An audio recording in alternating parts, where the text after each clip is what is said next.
Hey everyone, James from TDB here bringing you another Inbetweenisode. Today I am going to be talking a bit just about the concept of kind of a palate cleanser when it comes to tea, how to follow a certain tea up with different teas and kind of exploring those different dynamics. So one thing that's happened a lot since I kind of got a little more plugged into the Discords and the local tea community is I've started to have tea with a lot of people again. And this is something I did semi-regularly before the pandemic, and I'd say I'm doing it even more so now. And part of that is helped by the fact that Denny has gotten just even more into tea than before too.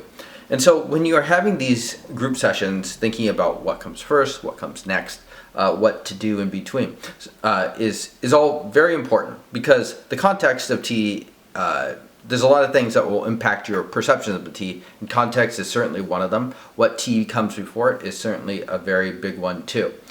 So for instance, one tea session I had with a friend, we went through quite a few teas. It was probably 8 teas, 7 or 8, something around that, and she wanted to try the double lion. And so we were at the very tail end of the session. I was like, okay, are you sure? And she's like, okay, yeah. And so we'd been having some Munghai Tea Factory tea and just a wide variety of tea before then.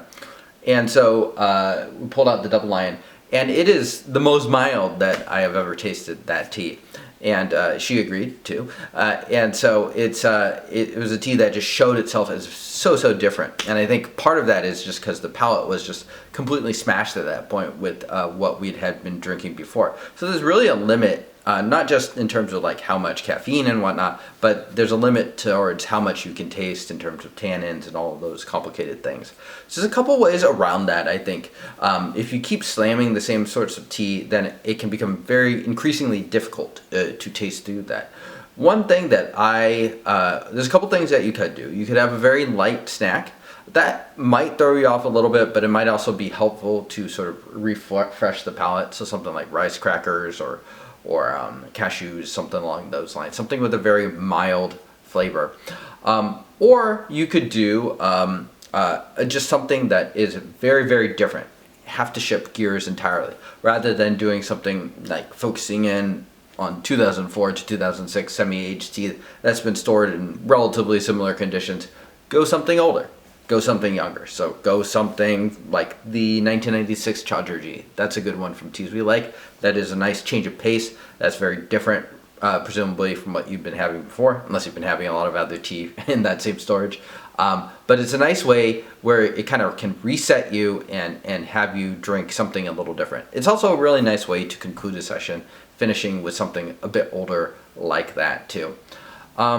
And yeah, it's important to think about these things because, we don't judge tea in a vacuum, well, pretty much ever. So whether we are having the tea solo at 9 a.m. in the morning, or we're having it as the fork tea or whatnot, that is all going to have an impact. So Marshawn has a couple interesting posts on this. I forget what it's called exactly, but he talks a bit about kind of these tea shop techniques where they're trying to, frame a tea so it appears better. And one way to do it is like kind of by serving something crappier before or after it. And that way your perception of the relative quality of that tea that they're trying to sell is actually higher, because they're kind of just helping you to anchor your taste to something a little bit crappier. Of course, things like brewing and stuff like that can definitely make an impact as well. So there's a lot to think about, but definitely if you are going to be drinking a lot of teas in a group session or whatnot, having some sort of palate cleanser. I don't generally recommend eating between every tea or every bite or whatnot. In general, eating less is probably good for the palate, but sometimes you do need something like that, or just a dramatic change of pace in order to kind of reset it and have very clean reads on what the teas you are drinking. Okay, so that concludes this episode. Let me know how you liked it. Let me know how the audio is, trying out something a little bit different here, just because the camera is so close. I am recording it directly from the camera. So thank you all for tuning in. I'll see y'all next time. Cheers.